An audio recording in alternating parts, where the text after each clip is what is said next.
Live from the mist-enshrouded mountaintop fortress that is X and Y Communications headquarters, you're listening to the world-famous Mountaintop Podcast. And now, here's your host, Scott McKay. All right, gentlemen. Welcome again to yet another episode of the world-famous Mountaintop Podcast. Oh, yeah, my name is Scott McKay, at Scott McKay on both Twitter and Clubhouse. Hope you'll join us every Monday night, GMT-4, that's 8:30 p.m. Eastern Daylight Time, for Dogs and Cats on Clubhouse that I host with the ever-popular female dating coach, Cindy Olene. And also, you can find us on Instagram at Real Scott McKay. Search Scott McKay on YouTube. You'll get all the video content. MountaintopPodcast.com is the URL. And as always, if you have not joined our Facebook group yet, which is the Mountaintop Summit, hey man, what are you waiting for? Get on there. If you have a Facebook account, join us. It's a great group of guys. You're going to love being there. You're going to fit right in. It's going to feel like home to you. That's the Mountaintop Summit on Facebook. With me today is a new friend of mine. This lucky dog gets to live in Bozeman, Montana, where he recently moved. What a beautiful part of the world that is. And he is the author of a book with the following title. Okay, fasten your seatbelts. Ready? Everything You Never Learned About Sex. Take back your masculine power and use your sex energy for good. Man, that is such a loaded title. First of all, everything we've never learned about sex. I don't know. It depends on how confident you believe you are. I may even use the word arrogant. Some guys think they know everything when really, guess what? We probably don't. Not to insult you, but I'm raising my right hand. I've been there, done that myself. So I already know this show is going to pack an incredible wallop of value for you guys. But in addition to that, this guy's tying this whole idea to masculine power, and then he's talking about using your sex energy for good. Now, in a world where, I don't know, some angry women and some media outlets are trying to make us feel like, we're predators inherently for being heterosexual and male, this guy comes along and is saying, hey, you know what? Let's talk about sex here. It's going to be all about your masculine power, and it's a good thing that you should use for good purposes. So all the women out there are like, yeehaw, heck yeah. I bet they want to make sure we know more about this for their own good too. So without anything further, Michael McPherson from Bozeman, Montana. Welcome to the show, my good man. Thanks for having me on, Scott. Yeah, man, it's my pleasure. Now, I was kind of leafing through your book, which is fantastic. This book should get a lot more exposure because I think every man should read it. And what you talk about, basically, is based on the premise that, hey, most of us, when we're kids and when the time is right for someone to talk to us about sex, women, and dating, dads tend not to step up. And it's either left to the neighborhood kids or, God forbid, school to teach us what they will have us know about sex, sexuality, and women. And you're saying that that's gotten worse as the generations have progressed. I know there's guys out there, 65, 70 years old, boomers, certainly Generation X, who really weren't taught about sex and left to learn it on the streets or worse, right? But you're saying that for millennials and even younger kids, the emerging generation of teenagers, they're just getting bad information, if they get any information at all, because usually the answer to who's teaching young men about sex is, quote unquote, nobody. And so you're shining a light on that. And you also have some commentary on what it was like for you to mature sexually and what drove you to really be passionate about this topic. And one thing that you very poignantly point out also is that a whole lot of men go through their adult lives without ever catching up, without ever learning what they needed to have learned years or even decades before. So talk to me about your own experience here and what drove you to write this book and really get into this topic, because I know that'll add kind of a layer of credibility, first of all, but also relatability for the guys listening. So go for it. Absolutely. Yeah. In 2017, I met my now beloved, my wife, Mackenzie. So your beloved wasn't a Corvette or anything. It was your wife. It was my wife. Yeah. I don't have any beloved Corvettes. Not yet. That's a possibility in the future, but not as my life exists now. But I met my beloved Mackenzie, and that was really the point in my life where I drew a line in the sand. I knew she was my person. I knew we were going to create a beautiful life together. I knew we were going to go deep in our relationship to intimacy together. And I didn't want to bring any of the things from my past, especially my things around sex and women, into that relationship. So that was the point where I started becoming more aware of myself intentionally, and also started working on myself as it relates to this topic. And it was really the beginning inspiration for the book as well. And what I had reflected on was, like you said already, the fact that when I was a child and going through those more vulnerable or timid periods of my life, puberty, didn't have anyone who talked to me about this topic. And I don't like to point fingers or place blame on previous generations. I had a great father. My father was very good to me. He took care of all of my basic needs. He introduced me to nature. We had so many fun experiences when I was young. So my point is not to say that my dad didn't do it right and he's the one to blame here. But for whatever reason, he was not the person that had this conversation with me, whatever his own constraints were. And I don't know what they were. Maybe he was afraid. Maybe he didn't know how. Maybe nobody had ever talked to him. But he didn't have that conversation with me. And so I was left to find out on my own. Being part of the first generation to grow up with practically unlimited access to internet porn, that ended up being my educator around women and sex. And if you know anything about porn, and I don't mean to porn shame by any means, but if you know anything about it, it's not a great educator around this topic. It's a form of entertainment. It's meant to excite the senses, if you will. And it did that for me. And it left me with a lot of impressions around what sex is, what sex isn't, what the right type of sex is, what women want, what women don't want, that were not accurate, but I didn't know any different. So as I matured and became a young man, that was my context for my relationships with women, my sexual relationships with women. It was what I saw online. And immediately that bore a lot of insecurities in me. Here I am, 5'9". Back then I was maybe 5'6", $130, beginning, maybe even less. I was probably even smaller than that. So I wasn't this big, masculine, ripped, huge penis, largely endowed man that I saw online, dominating these women in the bedroom. I wasn't that. And so immediately I thought, well, if I'm not that, then how am I going to accomplish what these men are accomplishing with women? Driving them wild, pleasuring them on every single level, leading them to the heightened climax that every man longs for in the bedroom. How am I going to do that if I don't have what they have? And so from that place, not only did my consumption of porn continue to increase, but my desire to enlarge my own parts, if you will. So I had devices, I got pills, I hid them away from my parents. I wore this penis enlargement device in my house, around my family, to the dinner table at night, at the couch when we were all sitting around watching TV before bed. And it wasn't until later in my life that I realized how much shame I had developed around that. The fact that I had done that and hid that away, and all because I was so afraid just to have an open conversation about this, or have anyone inquire with me about it so that I could talk about the topic. I remember the one time I did try to bring it up with my mother. I asked her, if there was any way to, quote unquote, make it bigger. And she did this very uncomfortable laugh that only a mother can do when put in that situation. And it was a moment in time where I said to myself, wow, I will never bring this up to a woman again. And I really didn't until I got in this relationship with my wife in 2017. So that's kind of the foreground of the conversation that I like to have. And what questions do you have from there? Well, man, there are so many places we can jump off from there. And I'm going to do my best to go ahead and enumerate all of them, or as many of them as I can get to. But first of all, your wife's name is Mackenzie McPherson? Yes, sir. Technically, her maiden name is Marsluff, but she is a McPherson now. Man, what a bonanza of Scottish wonderment.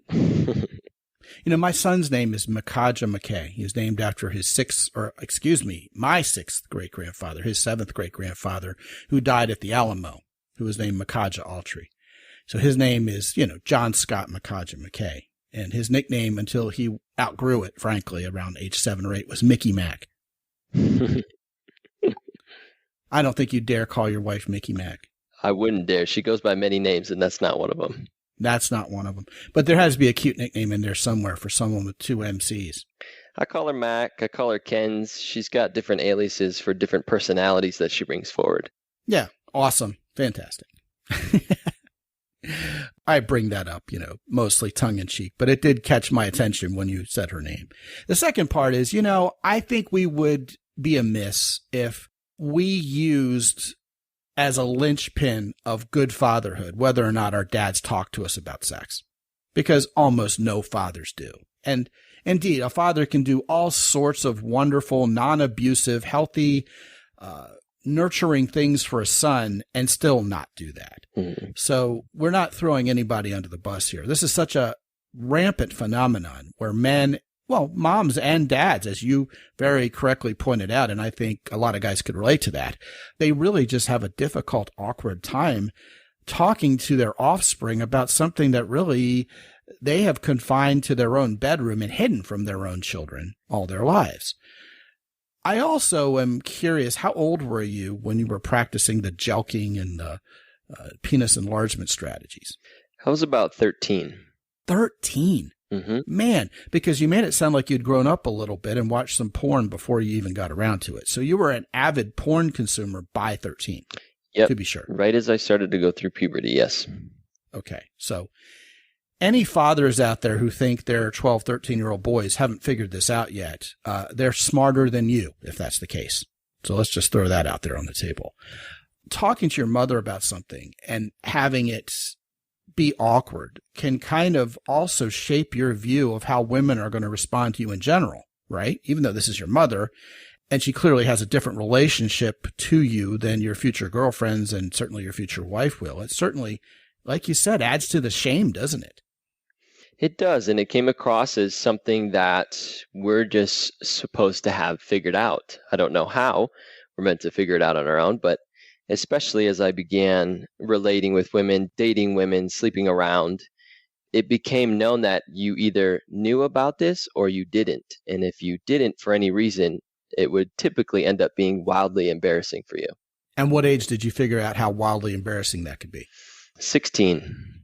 16. So you're still way ahead of the game at that point. I mean, at least you're having sexual experiences at age 16, which I would say is more unusual and atypical than most guys grow up thinking.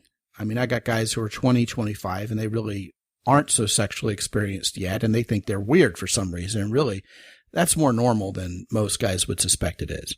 Sure. Well, based on what I saw online and the experience that I desired to have, it seemed like there was really only one way to do it, for me at least, and that was to go out there, take the risk, and have those experiences. Now, I will say that I didn't do it as genuinely as probably some of the other men that you're talking about here, because a lot of mine was under the influence of some kind of substance, mostly alcohol. And that's for me what helped bring the barrier down to actually having these experiences that I witnessed online with real women in my life. It definitely gave me, they call it liquid courage for a reason. It gave me a sense of confidence, and it also helped me get over my fear and insecurities in order to, find myself in a bedroom with another woman.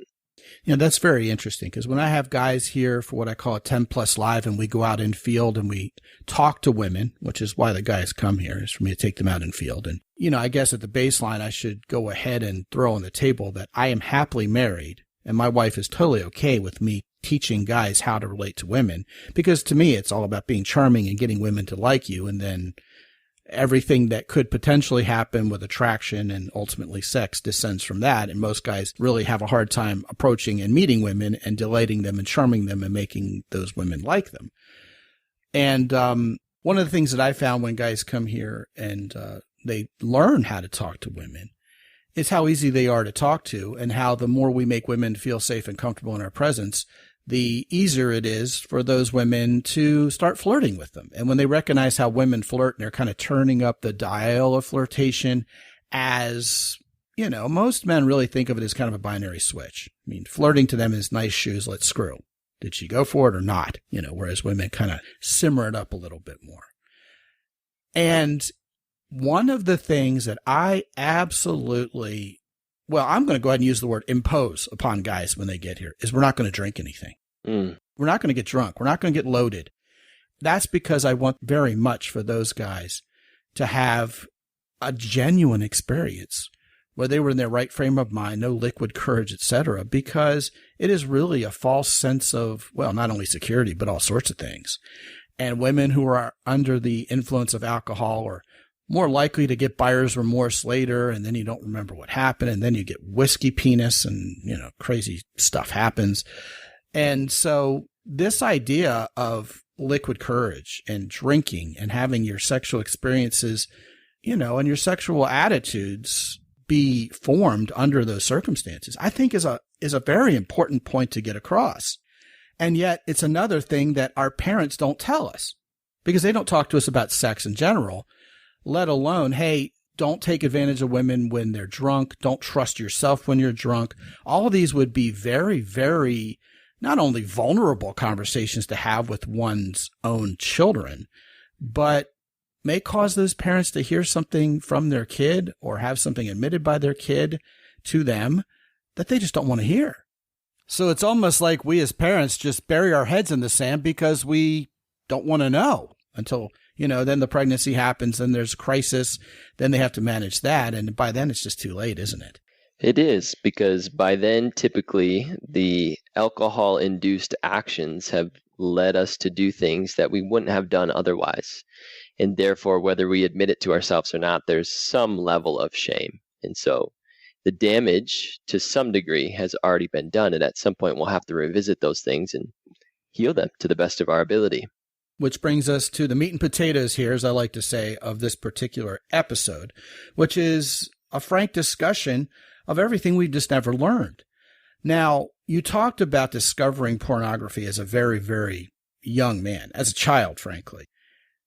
And the impact I can imagine of randomly discovering porn can go worse for some guys than it does others. I mean, if you discover female-friendly porn first, where they're kissing and holding hands and there's touching before they, warm it up, that probably isn't as potentially scarring as, say, opening up a laptop one day as soon as you feel what horniness feels like and thinking, I'd like to see some naked girls. And then you get to a woman being gangbanged by 20 guys at once and all of them ejaculating all over.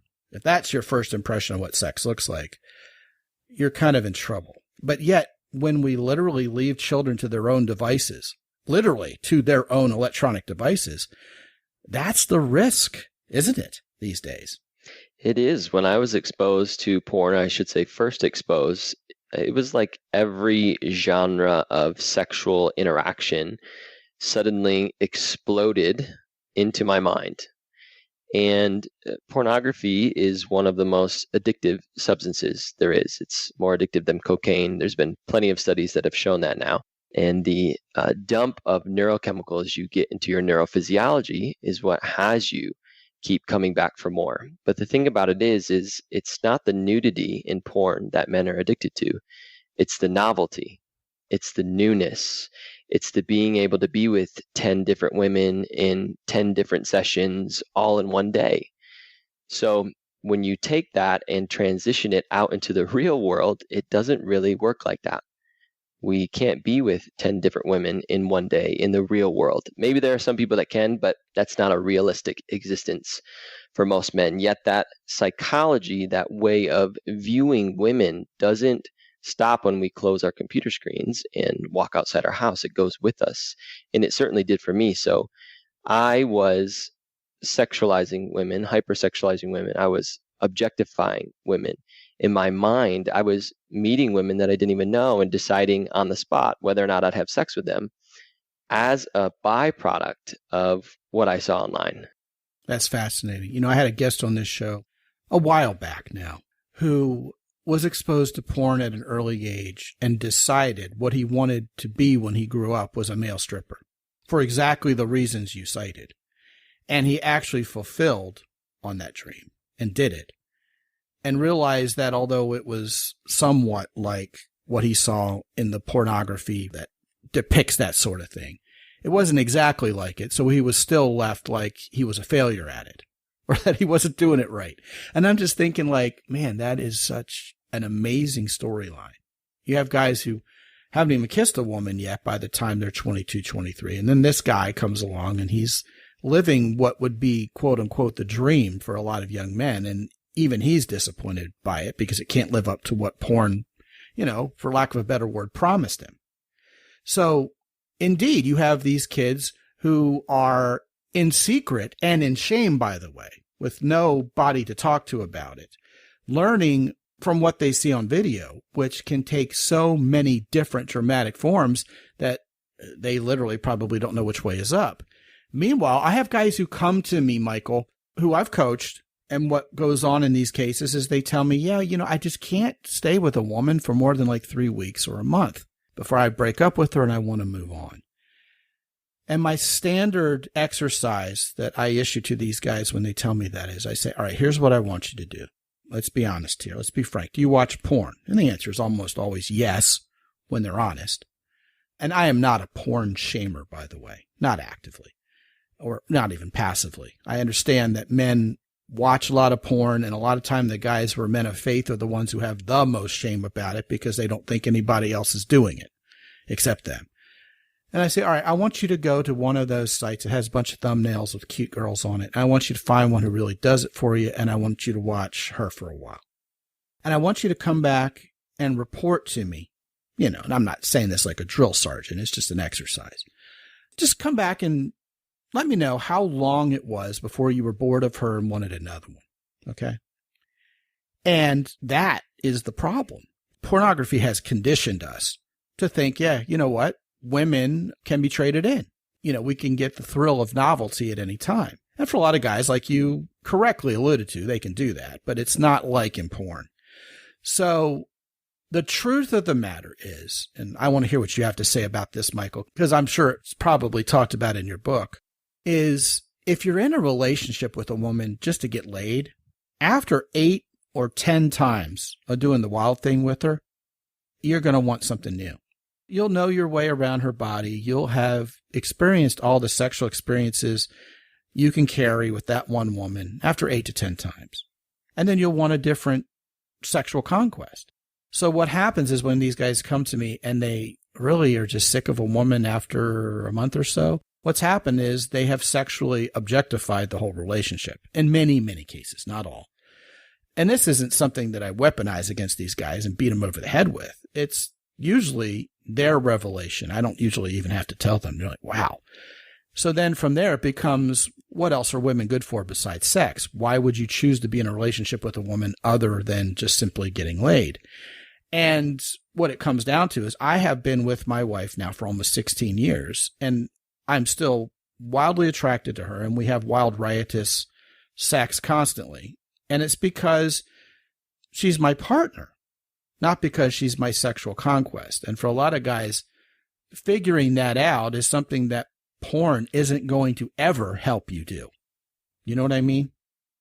I do. And the first thing I want to say about this is the irony is, or the great irony you could say, is that we've done this to ourselves unknowingly for most of us, but it's something we've done to ourselves. Firstly, because men are the ones that created porn, and that's not at all to say men are bad. I don't believe that in any regard. But we created porn, and then we consumed it. And we entrained ourselves to receive the reward chemicals time and time again for our participation in pornography. And so what you're talking about here is the difference between love and love that certainly stands the test of time and infatuation. Infatuation comes and goes. You can experience the chemical dumping of infatuation with anyone. You can experience it with your partner, but you can also experience it with other people who are not your partner. And certainly when you're participating in porn, you can experience it time and time and time again. And those are the reward chemicals that you're getting through your participation. But when you translate that into relationships, those reward chemicals at some point, like you said, 8 to 10 times maybe, will eventually wear off. And then what happens then? Well, for most guys, the relationship completes. It ends. They don't feel the way they once did about this person, and they think that that means that the relationship is in some way dying, or they're meant to move on to the next person. And so they do. And when they move on to the next person, they have the novelty, the infatuation chemicals kick back in, and they have the whole experience that they wanted to have in the first place with the first person, now with the next person. And then it's lather, rinse, repeat. That goes on and on and on and on. And what that doesn't allow us to do is mature in our expression of love, especially in a romantic setting. But it's not only a romantic setting. We don't get to go beyond the infatuation. In fact, we've trapped ourselves in the cage of infatuation, and we don't even know that we're trapped. Something really poignant about what you just discussed has got to be talked about a little bit further. We created porn. We as men literally have made the bed we're sleeping in. But our 12-year-old sons didn't. So in a vacuum where we have not sat down and had a discussion with our sons where we keep it real, what we've done is we've left it to what has been previously created by a bunch of other men. So in an indirect way, we are teaching our sons about sex because we as men decide, hey, porn would be really entertaining. Let's do more of it, especially with the advent of broadband. So that is us teaching our kids about sex. If we want to play a more personal and direct role in that, well, hey, we should have at it. But most dads still aren't doing that. So we've talked about the problems, Michael. What are some of the solutions? What do we as men need to learn about sex here? Well, I love what you said about parenting, and I'm not going to go into specifically having the sex conversation, but there's a lot that children can get from modeling. So the first thing we can do is acknowledge that the relationship that we learned and we have built with sex is broken to some degree. It's not wrong. It's not bad. It's just not the truth. So we have to acknowledge that in order to be able to revisit it. Yeah, I mean, if we're in denial about it, then we're not going to get anywhere. That's right. And we can start to model it in our relationships.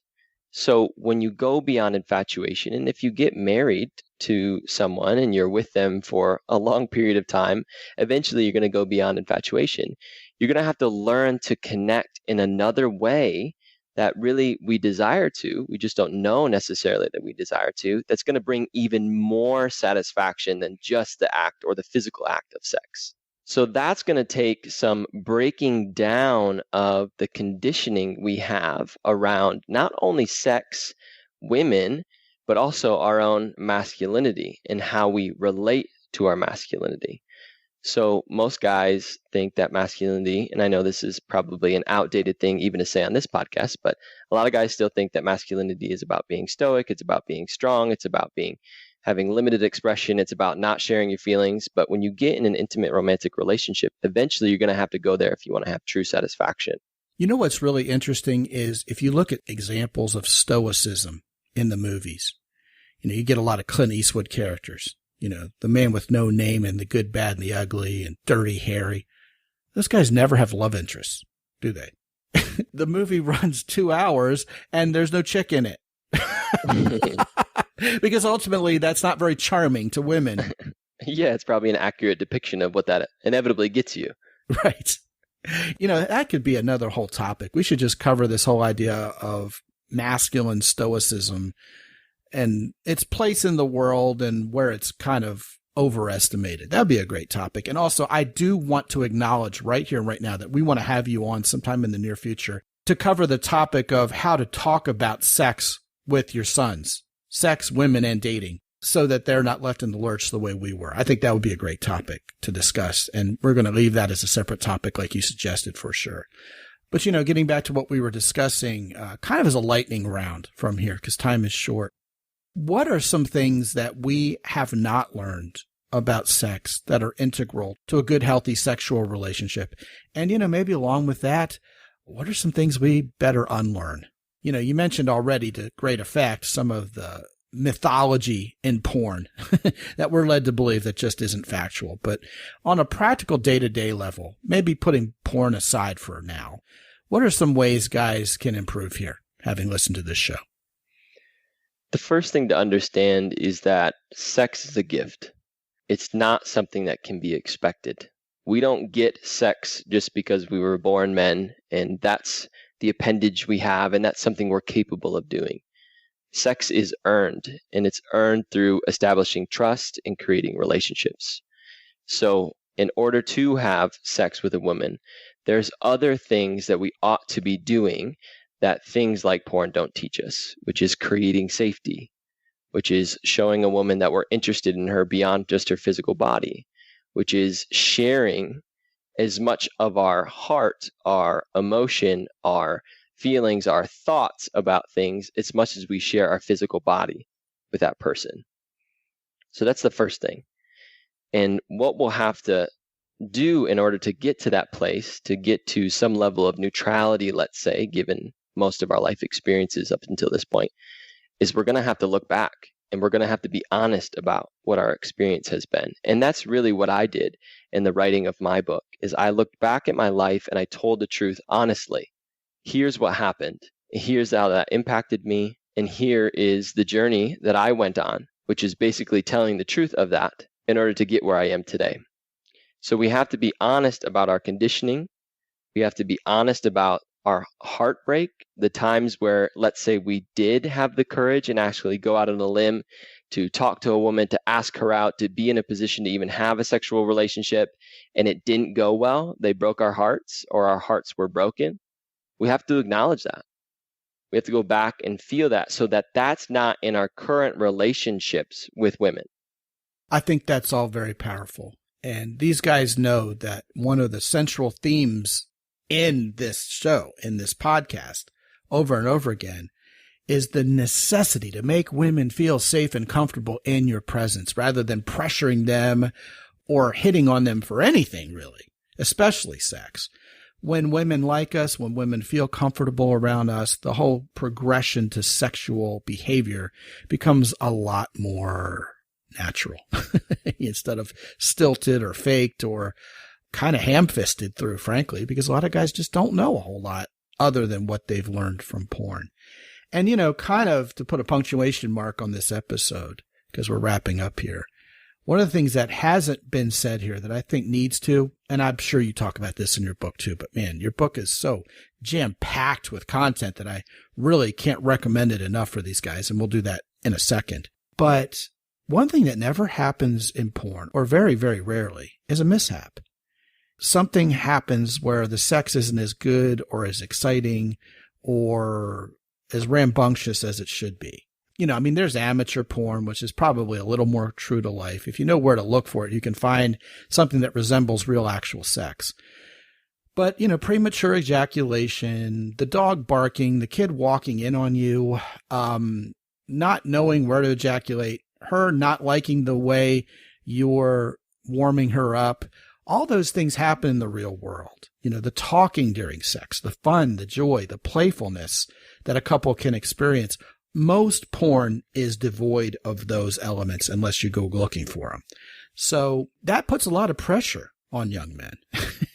And yet it leaves out dimensions of sexuality that are to be enjoyed that really nobody watching porn really has any time for, because we're just horny when we're watching it.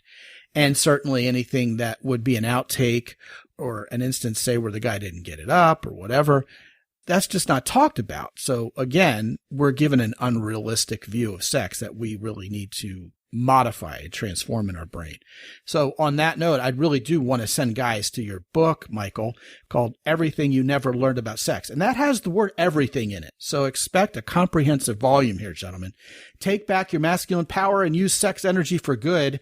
And you can find that by going to a special URL I've set up for you. And let's make it sex energy. Okay, 2 words as 1 word. MountaintopPodcast.com/sex energy. SEXENERGY, where you can find Michael McPherson's book. I will also put it at the top of my queue at my Amazon influencer page, which you can reach by going to mountaintopodcast.com/Amazon. You'll find Michael McPherson's wonderful book, along with every book from every other guest we've had here on this show that may be available to you on Amazon. Your whole library can be built from that page at mountaintopodcast.com/Amazon. Michael McPherson, thank you so much for a wonderful conversation and a very necessary one for these guys. Thanks so much for having me on, Scott. I really appreciate it. Yeah, man. And gentlemen, If what has been discussed on this show really resonates with you, it's time to talk about how to get your life on track so that you're getting the right women in your life, women you can relate to, women you can enjoy a sexual relationship with.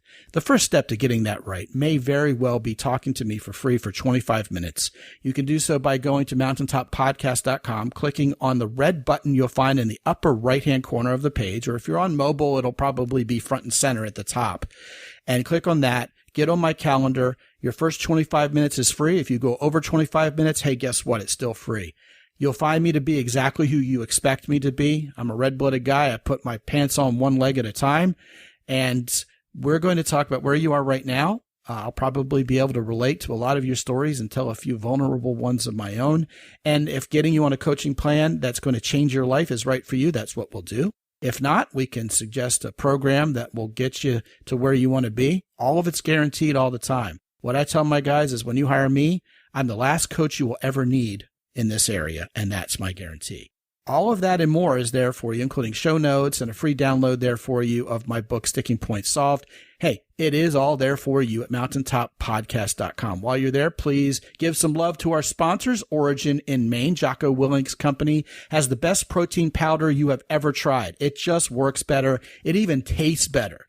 Great supplements, as well as the best boots and jeans you have ever worn in your entire life. They will be a part of your wardrobe almost on the daily once you get yourself a couple pair of these jeans and put those boots on and wear them in. It's just some manly stuff, and women really, really do respond to you when you're wearing something that is stylish and manly at the same time. That's what Origin in Maine is all about. Hero Soap Company will clean you up. Their soap does not have parabens and phthalates in it. It won't affect your testosterone receptors at all. So you can clean up while still staying healthy and masculine. And it smells great. And their body wash is not to be missed. You can get yourself stocked up by going to mountaintoppodcast.com/hero soap, HEROSOAP. And you can likewise get in on all the wonderful things available to you at Origin in Maine by going to mountaintoppodcast.com/origin, and links to both Origin and Hero Soap are also available to you from, you guessed it, mountaintoppodcast.com. And with that, until I talk to you again next time, this is Scott McKay from X&Y Communications in San Antonio, Texas. Be good out there.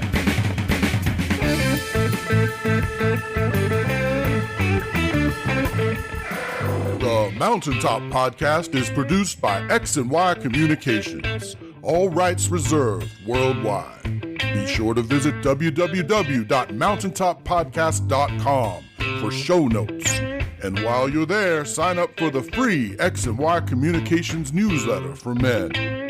This is Ed Roy Odom speaking for the Mountaintop Podcast.